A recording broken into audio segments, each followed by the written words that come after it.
오늘 성경 말씀은 구약성경 열왕기하 4장 1절에서 7절까지 말씀, 이 시간에 우리 한 목소리로 같이 읽겠습니다. 선지자의 생도의 아내 중에 한 여인이 엘리사에게 부르짖어 가로되 당신의 종 나의 남편이 이미 죽었는데 당신의 종이 여호와를 경외한 줄은 당신이 아시는 바니이다.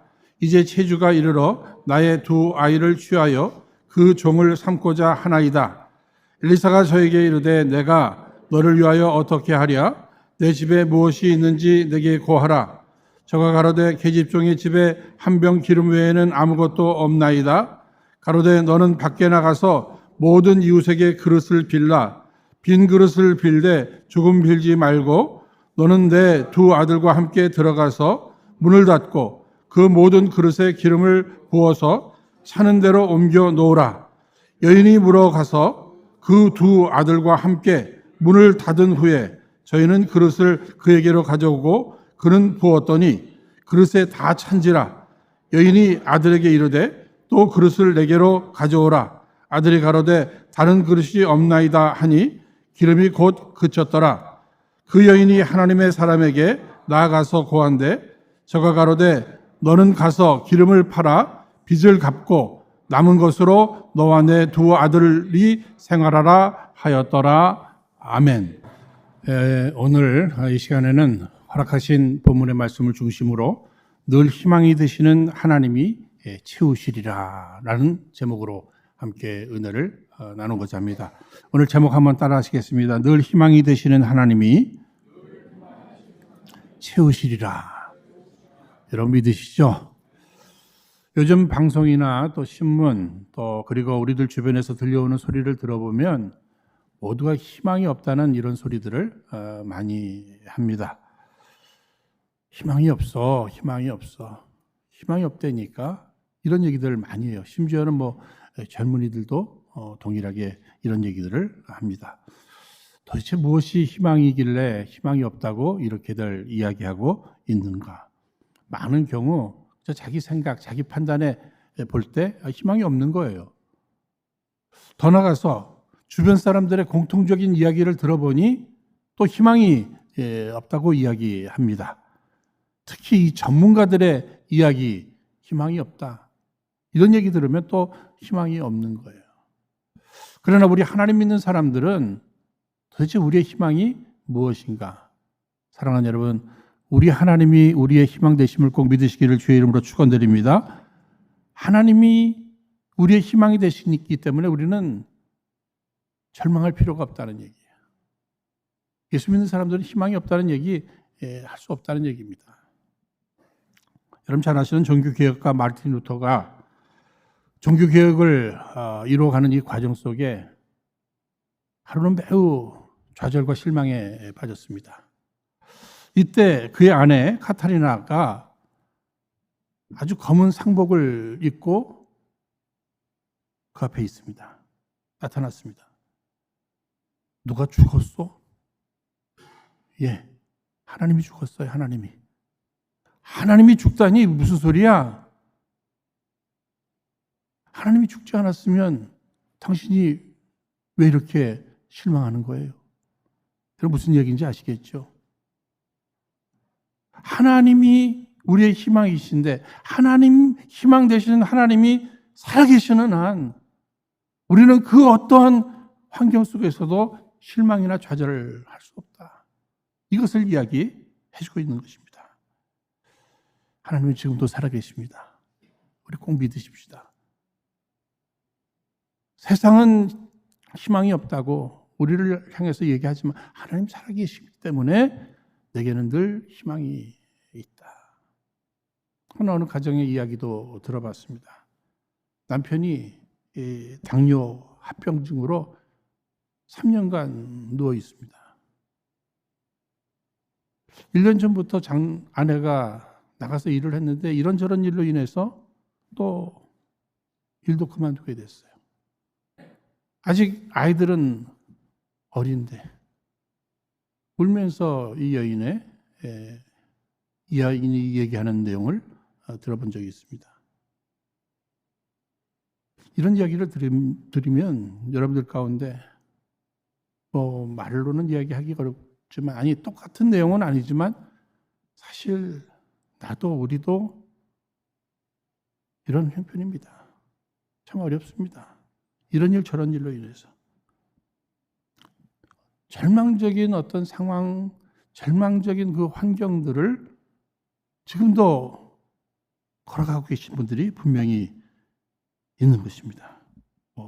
경제적인 문제뿐만 아니라 어떤 질병의 문제, 관계의 문제, 또 신앙적인 문제. 지금이야말로 희망의 메시지를 들어야 될 때라고 생각합니다.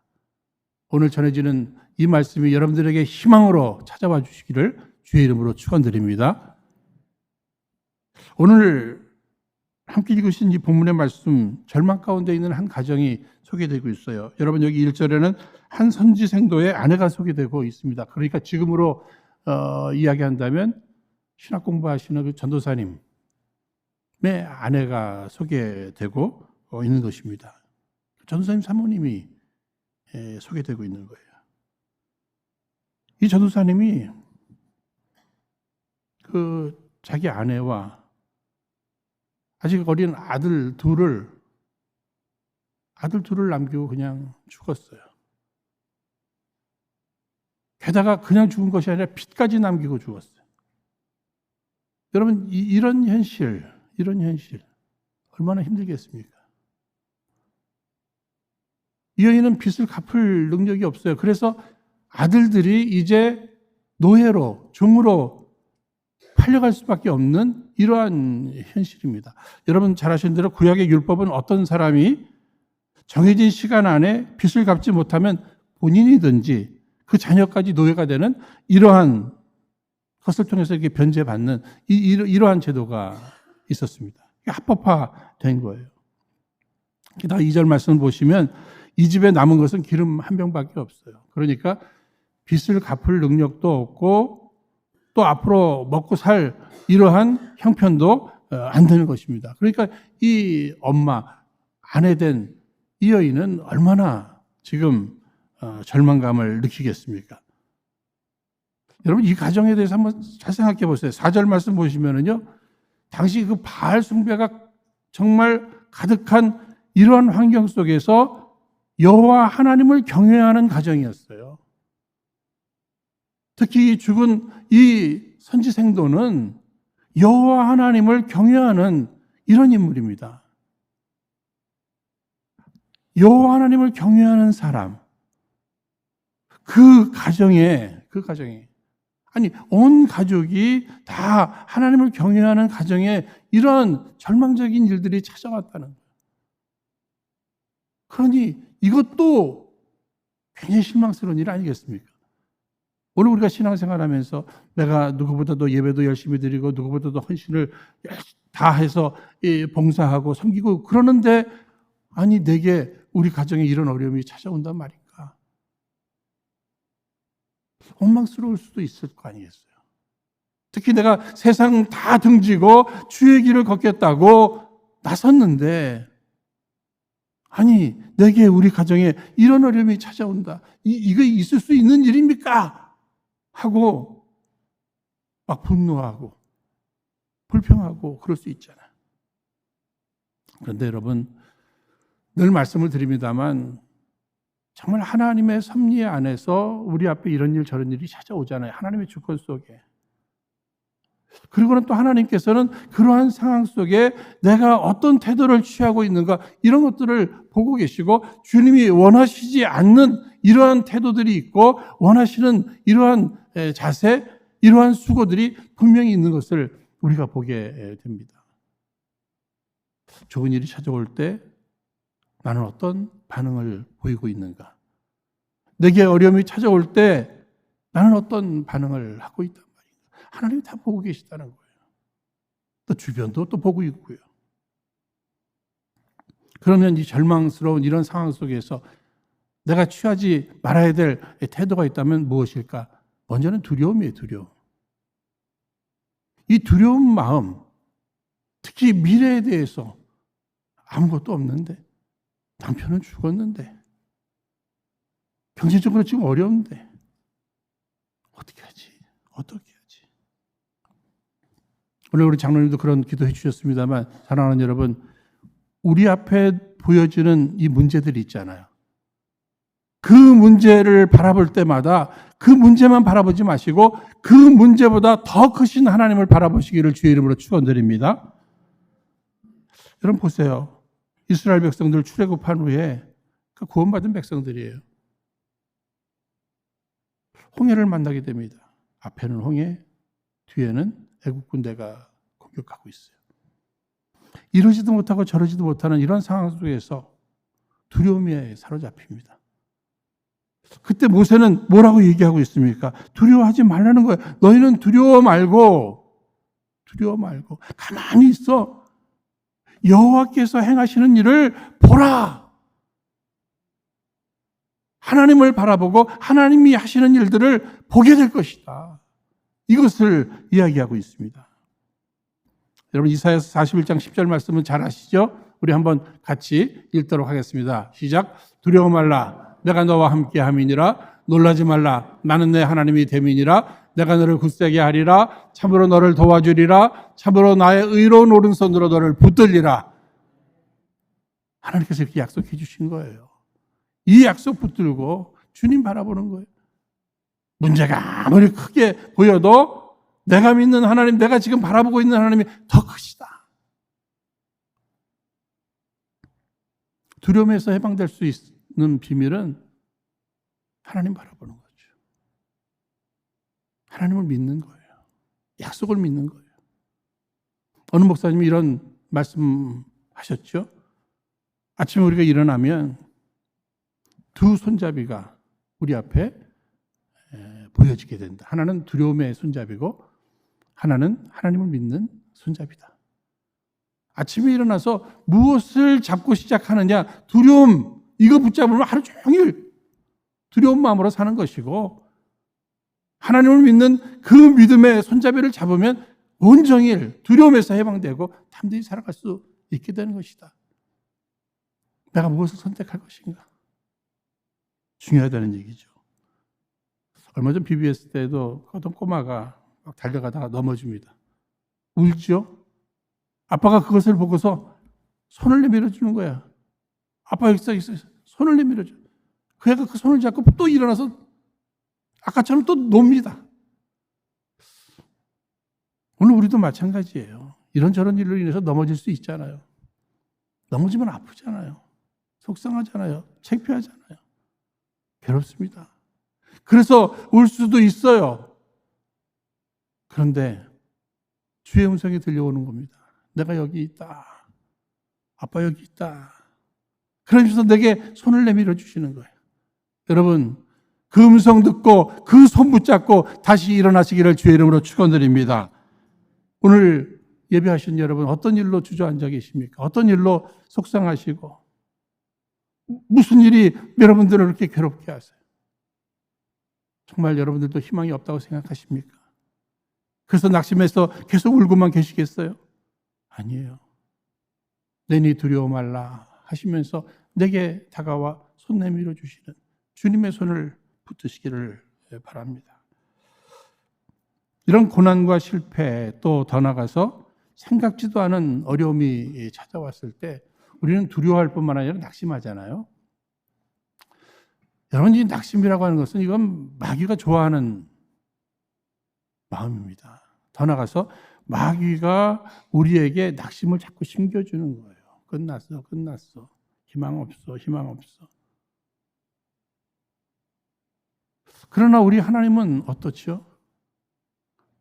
성령님은 우리에게 생기를 불어넣어 주시는 거예요.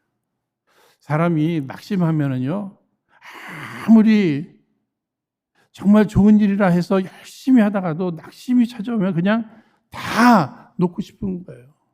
그게 인간입니다. 그런데 마귀는 계속해서 우리에게 낙심을 심기고 싶어요.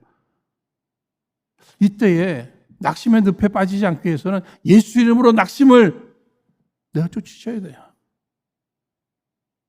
성령님을 환영해야 돼요. 성령님, 찾아와 주시옵소서.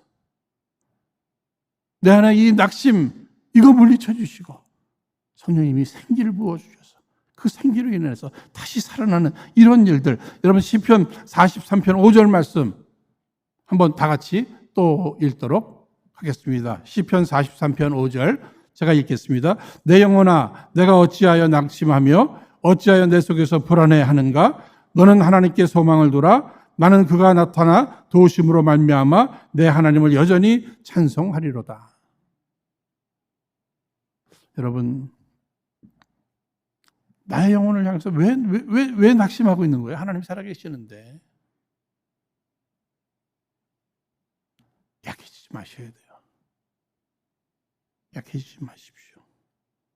하나님 살아계시고 하나님 날 사랑하시고 나와 함께 하시는데 그 사랑은 어제나 오늘이나 변함이 없는데 기죽지도 마시고요. 세상 사람들은 환경에 희망을 걸어요. 그래서 환경이 희망이 없으면 자기도 낙심할 수밖에 없는 거예요. 그러나 우리는 환경보다 하나님을 신뢰하잖아요. 하나님. 특히 하나님의 인격을 믿는 거예요. 하나님의 인격. 하나님의 성품을 믿는 거예요. 여러분, 하나님이라고 하는 존재, 스스로 계신 분이죠. 전지전능하신 하나님이셔요. 그런데 그분은 신실하신 하나님이시다. 그분의 성품을 믿는 거예요. 그분의 인도하심, 그분의 보호하심, 그의 지키심, 그의 치유하심, 그를 바라볼 때마다 회복케 하시는 그 능력, 그 존재, 그 능력, 그의 인격, 그의 성품, 이것을 우리가 마음속에 간직하게 될 때 그것이 내게 능력으로 찾아와서 나로 하여금 낙심의 늪에서 일어나게 만들어주신다는 거예요. 여러분, 두려움, 낙심, 그 하나님이 결코 원하시는 마음이 아니에요. 우리에게도 하나도 도움이 안 되는 일들입니다. 심지어는 내가 실수를 했어요. 내가 잘못했어요. 내가 문제를 일으켰어요. 그러나 하나님 바라보게 될 때 아버지 되신 하나님께서 그 문제까지도 해결해 주실 줄로 믿습니다. 철저히 하나님에 대한 신뢰, 하나님 아버지 되심에 대한 확신, 이것이 오늘 중요한 거예요. 절망 가운데 하지 말아야 될 말씀을 좀 드렸습니다만 이제는 절망 가운데 우리가 해야 될 일이 있다면 무엇일까? 첫 번째는요, 정말 믿음의 사람들을 만나고 그들에게 함께 자기의 어려움을 나누고 또 하나님 앞에 함께 기도하는 것. 어려움 앞에 내가 하나님 앞에 직접 기도하는 거 더 중요하죠. 그렇죠? 그러나 그것이 어렵다면 함께 내 마음속에 떠오르는 사람을 찾아가서 그와 함께 마음을 나누고 기도 제목을 나누고 함께 기도하는 것, 이거 굉장히 중요한 부분이에요. 오늘 말씀 보시면 이 여인이 하나님의 사람 엘리사를 찾습니다. 즉 주의 종을 찾아가 함께 기도하는 이 모습을 우리가 보게 되는 거죠. 생각해 봤을 거예요. 우리 남편을 제일 잘 알던 분이 누굴까? 우리의 형편을 가장 이해해 주실 분이 있다면 누굴까? 이런 것들을 생각하면서 엘리사가 생각났고 엘리사를 찾아간 것입니다. 여러분, 엘리사를 찾아가서 부르짖었다고 이렇게 얘기하고 있어요. 부르짖었다. 그런데 이 부르짖었다는 이 말씀은 여러분 잘 아시는 출애굽기 3장에 애굽에서 종로로 타던 이스라엘 백성들이 하나님 앞에 간절히 간구한 그 부르짖음, 그거랑 같은 내용입니다. 그러니까 결국은 하나님 앞에 간구했다. 우리는 어려움이 생길 때 누가 생각나십니까? 여러분, 하나님 생각나세요? 하나님 생각나셔야 돼요. 그래야 하나님 앞에 부르짖죠. 또 어려움이 있을 때 정말 나와 함께 기도해 줄 그 누군가가 생각나십니까? 그를 찾아가서 함께 이야기 나누고 기도할 줄 알아야 한다고 하는 이런 사실입니다. 소경 바디메오, 나를 불쌍히 여기소서. 다윗의 자손 예수여, 나를 불쌍히 여기소서. 그저 우리의 기도는 다른 내용이 아니에요. 여러분, 절망적인 상황 속에서는 다윗의 자손 예수여, 하나님 아버지, 나를 불쌍히 여겨달라고 하나님 앞에 간구하는 것밖에 없어요. 그분이 나를 불쌍히 여겨주시고 나를 도와주시는 거죠. 주여, 나를 불쌍히 여겨주옵소서. 우리 가정을 불쌍히 여겨주시옵소서. 내 사랑하는 자녀들을 불쌍히 여겨주시옵소서. 하나님 앞에 간구하는 것입니다. 믿음으로 기도하는 사람, 절망 가운데서도 희망으로 우리 하나님께서 찾아와 주시고 은혜 베풀어 주시고 응답하시는 줄로 꼭 믿으시기를 바랍니다. 나는 할 수 있는 일 아무것도 없어. 여러분 정말 할 수 있는 일이 없는 것 같아요? 우리 기도할 수 있잖아요. 기도할 수 있는데 왜 낙심하십니까? 기도할 수 있는데 왜 두려워하십니까? 기도할 수 있는데 왜 절망하십니까? 우리 아직 기도할 것이 남아 있잖아요. 기도할 수 있잖아요. 우리 한번 따라하겠습니다. 내가 기도할 수 있는 한 내게 절망은 없다. 내가 기도할 수 있는 한 내겐 늘 희망이 있다. 여러분, 기도와 절망은 결코 함께 갈 수 없다는 얘기예요. 기도하면 절망은 사라진다는 거예요. 기도하면 희망은 찾아온다고 하는 이러한 이야기입니다. 나는 할 수 있는 게 아무것도 없어. 기도할 수 있잖아요. 기도하게 될 때 하나님이 일하시는 거예요. 기도하게 될 때 하늘문이 열려지는 거예요. 기도하게 될 때 주께서 길을 내시는 줄로 믿으시기 바랍니다. 지금 상황은 길이 없어요. 하늘이 꽉 막혔어요. 그러나 내가 기도하게 될 때 하나님이 길을 여신다. 하늘문을 여신다. 그런데 오늘 본문 2절 말씀 보시면은요, 엘리사가 여인에게 지금 남아있는 것이 무엇이냐 이렇게 또 물어보고 있습니다. 지금 남아있는 것. 여러분 늘 우리는요 자꾸 뭐 잃어버린 거, 없어진 거 여기에 굉장히 마음을 많이 쏟는 것 같아요. 여러분 어떠십니까? 지금 뭐 죽은 남편 이미 갔잖아요. 그렇죠? 뭐 없는 물질 이거 뭐 바라봐야 무슨 거기에서 위로가 되고 힘이 되고 능력이 되겠습니까? 늘 남아있는 것. 이 선배 목사님들이 그런 말씀 하셨고요. 뭐, 교회들도 보면 이런 일, 저런 일들이 있잖아요. 그렇죠. 어려움도 있고, 뭐, 그래서 뭐, 교회를 떠나시는 분들도 계시고 그렇습니다만, 항상 마음을 남아있는 사람들에게, 그렇죠. 정말 하나님의 섭리 가운데, 우리 교회를 나올 수도 있고 다른 교회를 나갈 수도 있지만 지금 여기 남아있는 사람에게 관심을 두는 거예요. 거기에 더 마음을 쏟는 거예요. 오늘 우리의 가정에도 남아있는 게 뭘까? 그렇죠? 그런데 정말 아무것도 없는 것입니까 우리가? 아니에요. 엘리사가 지금 또 남아있는 게 뭐냐? 잘 생각해보니까 기름 한 병은 남아있어요.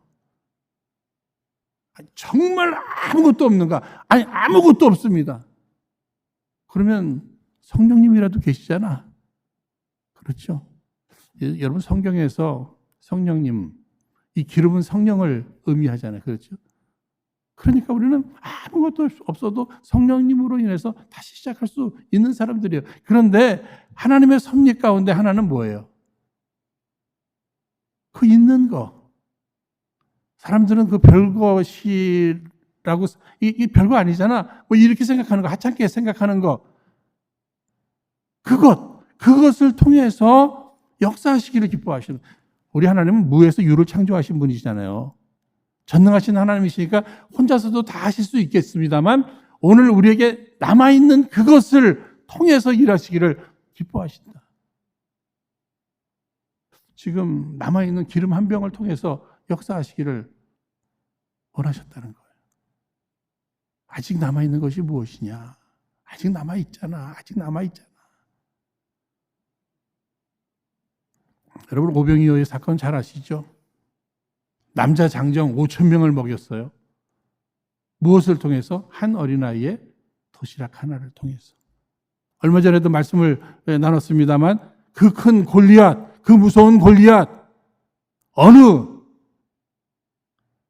장군도 두려워했던 그 골리앗, 다윗이 손에 쥐었던 물매들을 물매 그거 하찮은 거잖아요. 그 자기 있는 거, 그 작은 거, 그걸 통해서도 하나님은 역사하시기를 기뻐하신다고 하는 이런 사실입니다. 정말 내가 벼랑 끝에 지금 놓여져 있는데 가장 안전한 곳으로 하나님은 옮겨가는 그 과정 속에 너 지금 남아있는 거 무엇이냐? 이렇게 물어보는 거예요. 그것을 믿음의 손으로, 믿음으로 주님 앞에 이야기하는 거예요. 이것밖에 없습니다. 그래? 그럼 그것을 통해서 내가 역사해 줄게.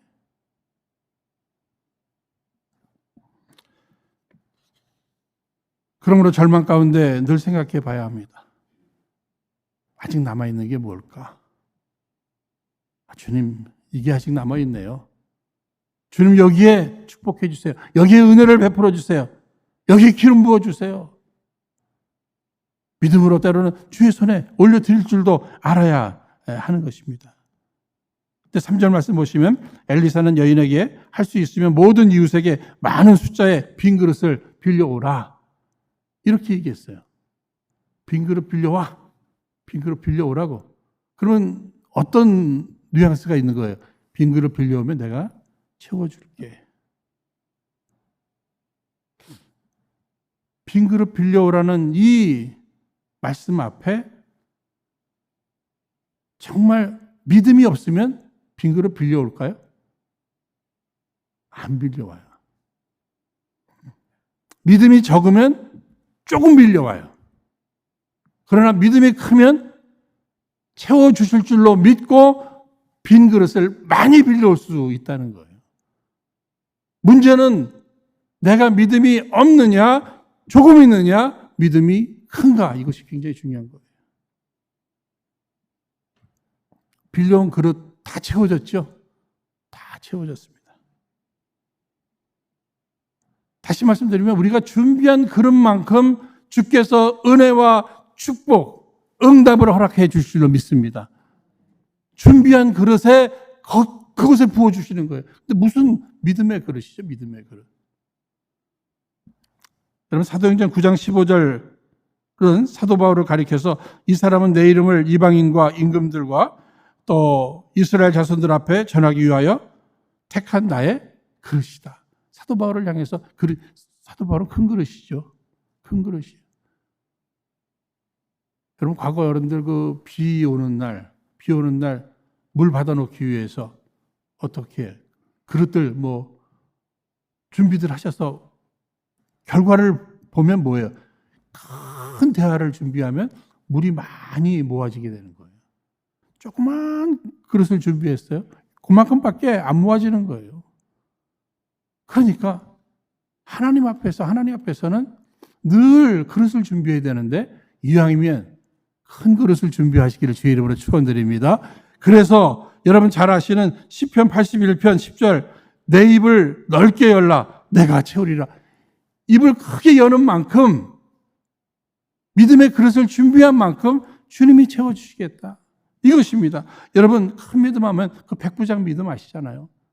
그 종을 살리는데도 말씀만 하시옵소서. 갈 필요도 없습니다. 그냥 말씀만 하시면 내 종이 낫게 될 줄로 내가 믿습니다. 큰 믿음이잖아요. 혈루증에 걸린 이 여인 주님의 옷자락이라도 잡으면 자기가 날 수 있다고 하는 이 믿음은 큰 믿음이잖아요.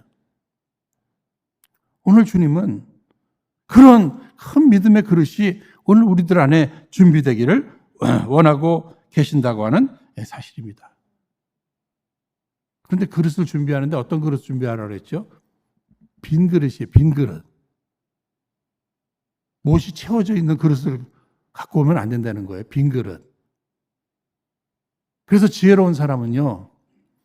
하나님 앞에 정말 은혜 받고 축복받고 응답받기를 원한다면 늘 빈 그릇을 준비합니다. 그렇죠? 세상의 소리들로 가득 차 있고 또 죄악으로 가득 차 있고 욕심으로 가득 차 있고 이것이 아니라 스스로 빈 그릇을 만들어서 그 빈 그릇을 들고 자신 있게 오 주님 채우소서 나의 빈 그릇을 주께 높이 듭니다. 그때마다 채워지는 역사가 있게 될 줄로 믿습니다. 그러니까 빈 그릇을 준비하든지 스스로 빈 그릇을 만들든지 해서 날마다 하나님 앞에 간구하는 거죠.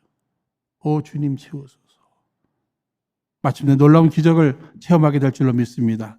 우리 한 번만 또 따라하겠습니다. 나는 비우고 하나님은 채우시고 나는 준비하고 하나님은 채우시고.